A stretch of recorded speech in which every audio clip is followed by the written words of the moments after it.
अधिक मास म्हणजे धोंड्याचा महिना 2026 मध्ये आलेला आहे आणि या महिन्यात लेक आणि जावयाला बोलवून आवर्जून हे वाण द्या. त्यामुळे काय होते तर घराची भरभराट होते, सुख, समृद्धी आणि शांती ही घरात टिकून राहते.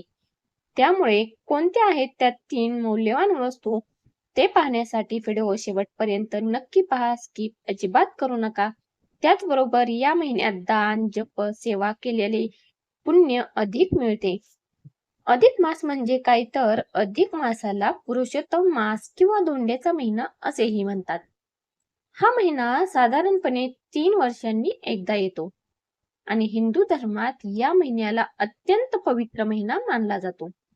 या काळात पूजा, जप, दान, सेवा, व्रत आणि धार्मिक कार्य केल्यास अनेक पटीने पुण्य मिळते, अशी श्रद्धा आहे. विशेष म्हणजे या महिन्यात केलेले दान आणि सत्कर्म कुटुंबासाठी फायदेशीर आहे. लेक जावयाला का बोलवतात तर अनेक घरांमध्ये अधिक मासात लेक आणि जावयाला घरी बोलवतात. यामागे मुख्य उद्देश असतो मुलगी आणि जावयांचा सन्मान करणे.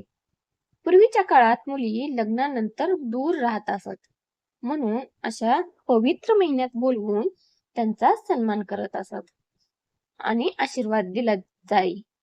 त्यामुळे घरात आनंदाचे वातावरण तयार होते आणि नात्यांमध्ये गोडवा वाढतो असे मानले जाते. कोणत्या दिवशी बोलवावे तर अनेक जण गुरुवार, एकादशी किंवा शुभ तिथी निवडतात. काही घरामध्ये तर संपूर्ण कुटुंब एकत्र बसून पूजा केली जाते. देवाला नैवेद्य दाखवून नंतर लेक जावयांचा सत्कार केला जातो. तुमच्या घरातील परंपरेनुसार दिवस निवडला तरी देखील चालतो.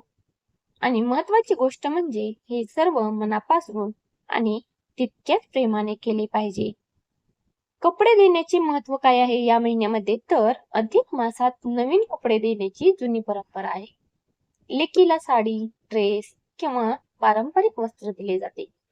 जावयाला शर्ट, कुर्ता किंवा धोतर दिले जाते. याचा अर्थ असा मानला जातो की त्यांच्या आयुष्यात नेहमी नवीन आनंद आणि भरभराट येवो. जर शक्य असेल तर हलक्या रंगाचे किंवा पारंपरिक कपडे द्या.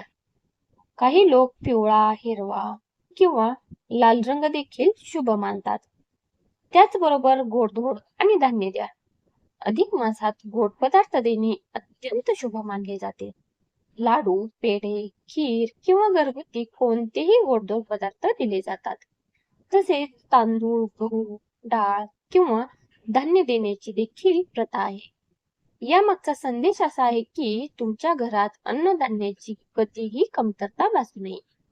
आजकाल अनेक जण किराणा किट किंवा उपयोगी वस्तू देखील भेट म्हणून देतात आणि हे देखील देणे चांगले आहे. चांदीची किंवा धार्मिक वस्तू.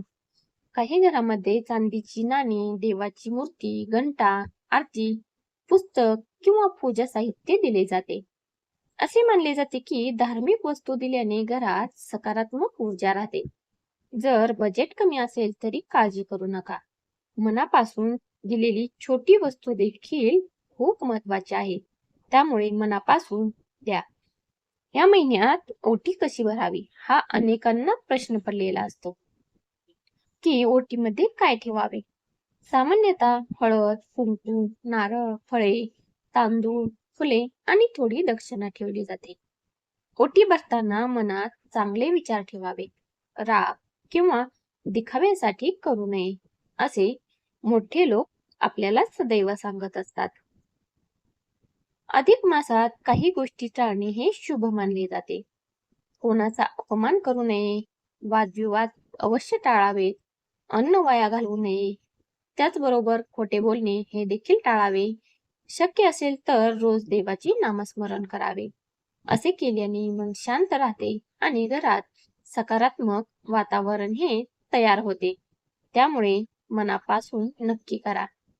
जास्तीत जास्त पुण्य मिळवण्यासाठी काय करावे या महिन्यात छोटी छोटी चांगली काम ते कमेंट मध्ये नक्की सांगा. आणि अशाच धार्मिक, पारंपरिक आणि उपयोगी माहितीसाठी आपल्या चॅनलला आत्ताच सबस्क्राईब करायला विसरू नका.